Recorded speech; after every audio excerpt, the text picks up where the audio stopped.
আমরা চাইলে অ্যারের ভিতরে ফিল্টার করতে পারি। ফিল্টারটা হচ্ছে কি, সেটা হচ্ছে যদি আমরা কোনো একটা অ্যারের ভিতরে থেকে কোনো নির্দিষ্ট মান আমরা ফিল্টার করতে চাই, আমরা সেই মানটা ফিল্টার করে বের করে নিয়ে আসতে পারবো। হ্যাঁ, মনে করেন যে আমরা যদি চাই যে 10 থেকে 15 বা 20 থেকে 30 কোনো একটা অ্যারে এরকম আছে। ফর এক্সাম্পল এখানে মনে করেন যে অনেকগুলি অ্যারে আছে, আমি কিছু অ্যারে নিই, 70, এরপর হচ্ছে 50 নিলাম, 60 নিলাম, 5 নিলাম, 6 নিলাম, তারপর হচ্ছে 25 নিলাম, এরকম আমি কিছু অ্যারে নিলাম। এর ভিতর থেকে আমি কিছু মান ফিল্টার করে বের করে আনতে চাই। ফিল্টার মেথডটা কি করে, সে মেইন অ্যারেকে চেঞ্জ করে না, সে নতুন একটা অ্যারে তৈরি করে। যেহেতু আমি একটা মান বের করবো, আমরা বুঝতেই পারছি, তো সেই ক্ষেত্রে আমি ফিল্টার করে আমি যে অ্যারেটা হবে মাই নিউ ফিল্টার, এরকম আমি একটা নাম দিলাম। নাম দিয়ে এইখানে আমরা ফিল্টার করব। তাহলে আমরা অ্যারে, আমাদের array main array dot filter আমরা ইউজ করব, ফিল্টার ইউজ করলাম। এবং এই ফিল্টার কি করে, সেও হচ্ছে 3টা মান নেয়। হ্যাঁ, তাহলে আমরা এই ফিল্টার ফাংশনটা প্রত্যেকটা আইটেমের কাছে যাবে, একটা ফাংশন কল করবে, সেই ফাংশনটা হচ্ছে মাই ফাংশন। এবং সেই মাই ফাংশন কি করবে, আমাদের মতো সেই ফাংশনটা আমরা লিখি, ফাংশন মাই ফাং। এরপরে এই ফাংশন কি করবে, সে প্রথমে ভ্যালু নেবে, তারপর ইন্ডেক্স নেবে, তারপর হচ্ছে অ্যারে নেবে, এই 3টা সে নেয়। এখন আমরা কি করব, রিটার্ন করব। কি রিটার্ন করব,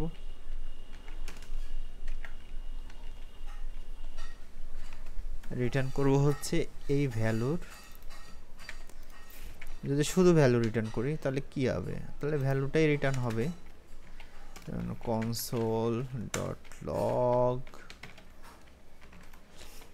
আমরা নিউ ফিল্টার, এটাকে যদি আমরা করি সেক্ষেত্রে দেখেন যে মান আছে সেই মানই রিটার্ন করতেছে। কিন্তু আমি তো এখন কি ফিল্টার করব, আমি যদি চাই ভ্যালুর যে ফর এক্সাম্পল 23 থেকে উপরে যে মানগুলি আছে বা 20 থেকে উপরে যে মানগুলি আছে সেগুলো তুমি ফিল্টার করে নিয়ে আসো। তাহলে আমি এটা দিলাম হচ্ছে 20, 20-এর থেকে বড় ভ্যালুগুলো তুমি ফিল্টার করো। আমি এবার সেভ করলাম, দেখেন 20-এর বড় কে আছে 23, 70, 50, 60, এভাবে হচ্ছে আমরা ফিল্টার করে বের করে নিয়ে আসতে পারি।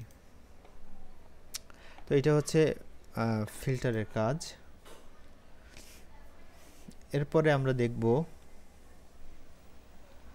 Reduce function. রিডিউস ফাংশন কি করবে, রিডিউস ফাংশন হচ্ছে কোনো একটা ভেরিয়েবলের সমস্ত মান একটা সিঙ্গেল ভ্যালুতে রূপান্তর করে নিয়ে আসে। তো আমরা যদি এখানে ফিল্টারের জায়গায় যদি আমরা রিডিউস দিই, এটা সেভ করলে ফলস আসতেছে। এখন রিডিউস যে কাজটা করবে, রিডিউস যে কাজটা করবে একটা সিঙ্গেল মানে নিয়ে আসবে। সেই ক্ষেত্রে রিডিউসের ভ্যালুস হচ্ছে থাকে 4টা, একটা আছে ইনিশিয়াল ভ্যালু, একটা থাকে ভ্যালু, ইন্ডেক্স, অ্যাড, এরকম 4টা সে মান রিটার্ন করে। তাহলে আমরা ইনিশিয়াল ভ্যালু একটা সেট করতে পারি। তাহলে আমরা রিটার্ন করব কি, এই ইনিশিয়াল ভ্যালু প্রথমে যে ইনিশিয়াল ভ্যালুটা হবে, অর্থাৎ প্রত্যেকটার ভিতরে যে তো যোগ করবে। তো প্রথমে ইনিশিয়াল ভ্যালু আমরা যদি 50 দিই তাহলে 50 যোগ 70 হবে। তাহলে আমরা তো সেট যদি না করতে চাই সেক্ষেত্রে আমরা ইনিশিয়াল ভ্যালুটা দিলাম প্লাস, এরপর হচ্ছে আমাদের 70-এর সাথে 50, তারপরে 60, এরকম যোগ করে করে করে আমাদের টোটাল ভ্যালুটা হচ্ছে এখানে আসবে। তাহলে এরপরে যদি আমরা এটা রিটার্ন করি, দেখুন কি আসে, 234। এইগুলো যদি যোগ করি আমাদের আসে 234। তাহলে ইনিশিয়াল ভ্যালু আমরা যদি 50 সেট করে দিই, তাহলে ইনিশিয়াল ভ্যালুটা যদি আমরা 50 দেই তাহলে দেখেন কি আসে, 234 যোগ ইনিশিয়াল ভ্যালু তখন হচ্ছে 70। প্রথম ভ্যালুটা প্রথম পেয়েছে কত, 70, আচ্ছা, তাহলে এখানে ইনিশিয়াল ভ্যালুটা হচ্ছে আমরা ইনিশিয়াল দিয়ে দেব।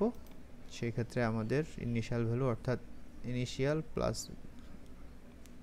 70 50 60 এইভাবে করে করে আমাদের মানগুলো বাড়বে। আচ্ছা, এটা যদি আমরা ইনিশিয়াল ভ্যালুটা যদি সেট করতে চাই, সেই ক্ষেত্রে আমরা যেটা হয়, আমাদের টোটালটা ছিল প্রথমে টোটাল এখানে থাকবে ইনিশিয়াল ভ্যালু থাকবে হচ্ছে এখানে ছিল ইনিশিয়াল ভ্যালু, এখানে আমরা যা ইচ্ছে তাই দিতে পারি, টোটালও দিতে পারি, ইনিশিয়াল ভ্যালুও দিতে পারি।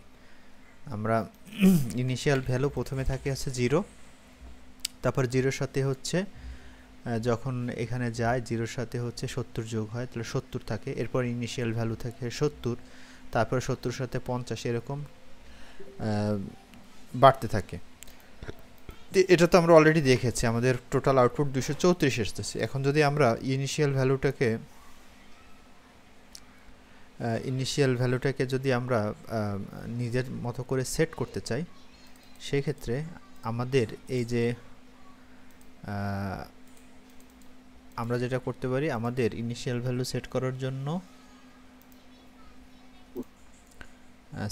জন্য আমরা এই যেখানে আরেকটা প্যারামিটার দিতে পারি। আমাদের এখানে হচ্ছে আমরা একটা প্যারামিটার দিলাম, এখানে ফর এক্সাম্পল আমরা দিলাম হচ্ছে এখন আসছে 234, তাহলে আমরা ইনিশিয়াল ভ্যালু যদি এখানে আর 10 বাড়াই তাহলে কি হবে বলেন তো, 244 হবে। দেখেন 244, অর্থাৎ প্রথমে যখন ওর কাছে ছিল 0 ইনিশিয়াল ভ্যালু, এখন ইনিশিয়াল ভ্যালু ওর কাছে আছে 10। এটা আমরা যেটা ইচ্ছা সেটা দিতে পারি। তো 234 আমরা চাইলে এটাকে স্কোয়ার ভাবেও করতে পারি। ফর এক্সাম্পল ইনিশিয়াল ভ্যালু যদি আমরা যা আছে এটা যদি আমরা এরকম করি, আমরা যদি এরকম ভ্যালু গুণ ভ্যালু দিই, তাহলে এইভাবে আমরা স্কোয়ারও করতে পারি। দেখেন, তো এইভাবে নানান কাজ আমরা করতে পারি রিডিউসের মাধ্যমে। ওকে, এরপরে হচ্ছে আমরা দেখব হচ্ছে রিডিউসের মতোই আরেকটা ফাংশন, যেটা হচ্ছে যেটা করবে, আমরা যদি W3 স্কুলে যাই সেক্ষেত্রে আমরা দেখতে পারি reduce right method runs function is element এবং সিঙ্গেল ভ্যালু। এটাও কি করে, ওই রিডিউসের মতো একটা সিঙ্গেল ভ্যালু সে রিটার্ন করে, এবং সে ওয়ার্ক করে হচ্ছে রাইট থেকে লেফটে, অর্থাৎ সে এই যে লেফট থেকে রাইটের দিকে এক একটা মান ধরবে এবং সে হচ্ছে যোগ করে করে যাবে, এটাই আর কি ব্যাপার। এবং the reduce method does not reduce the original array, সে অরিজিনাল অ্যারেকে সে কী করে না, সে পরিবর্তন করে না। এটাই হচ্ছে মূলত পার্থক্য। এবং এই রিডিউসের মতোই সমস্ত কিছু নেয়, একই রকমই সমস্ত কিছু একই রকম। আমরা একটু দেখে ফেলি। আচ্ছা, তাহলে আমরা যদি এখানে রিডিউস রাইট দেই, আমি এখানে রিডিউস রাইট করলাম, তো সেক্ষেত্রে দেখেন একই রকম রেজাল্ট আসলো। আমাদের এগুলো সিম্পল করে ফেলি, আমাদের যে সিম্পল ছিল, তো ইনিশিয়াল ভ্যালু সেম দেখেন, এবং এটা রিডিউসের মতোই, রিডিউস রাইট সেম কাজটাই করে। এই হচ্ছে বিষয়। এরপরে আমরা এভরি মেথডটা দেখব। এভরি হচ্ছে প্রত্যেকটা এলিমেন্টের ভ্যালুগুলো চেক করবে, চেক করে যদি কোনো একটা মান, প্রত্যেকটার জন্য সে চেক করবে, এবং প্রত্যেকটা যদি মান সে পাস করে, অর্থাৎ যে কন্ডিশন দেবে সেটা যদি সে পাস করে, সেই ক্ষেত্রে হচ্ছে সে ট্রু বা ফলস সে রিটার্ন করবে। হ্যাঁ, তো এরকম যদি আমরা দেখতে চাই, তো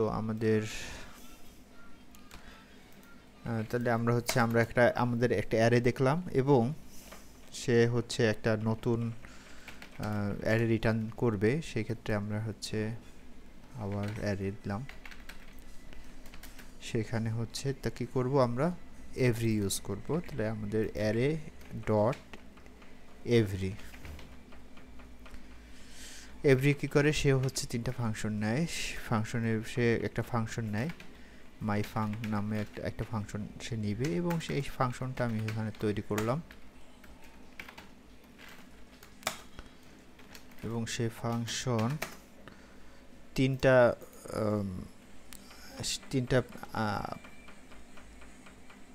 প্যারামিটার হচ্ছে সে নিবে। প্রথম হচ্ছে ভ্যালু, ইন্ডেক্স অ্যান্ড অ্যারে, এরকম 3টা প্যারামিটার সে নিবে। এখন সে তাহলে কি রিটার্ন করবে, আমরা যদি এখানে রিটার্ন করি তাহলে প্রত্যেকটা মানে যে সে ইয়ে করবে, ওই প্রত্যেকটার মান এইটাকে প্রত্যেকটা ভ্যালু, মনে করেন যে এরকম যদি থাকে যে 18 বা 10 বা আমরা 18 দিলাম, যে 18 থেকে এখানে যতগুলি মান আছে এই ভ্যালুতে, সরি এই ভ্যালুর ভিতরে যে মানগুলি আছে, যে ভ্যালুগুলি আছে সেগুলো কি 18 থেকে প্রত্যেকটার জন্য কি সত্য? যদি সত্য হয় তাহলে তুমি একটা জিনিস রিটার্ন করো। তাহলে আমরা এখানে দিই, এখানে দেখেন ফলস রিটার্ন করছে, অর্থাৎ সব কিছু 18 থেকে বড় না, 18 থেকে ছোট মানও আছে। যদি এখানে সব থেকে ছোট মান হচ্ছে আমরা দেখতেছি 5, তাই না?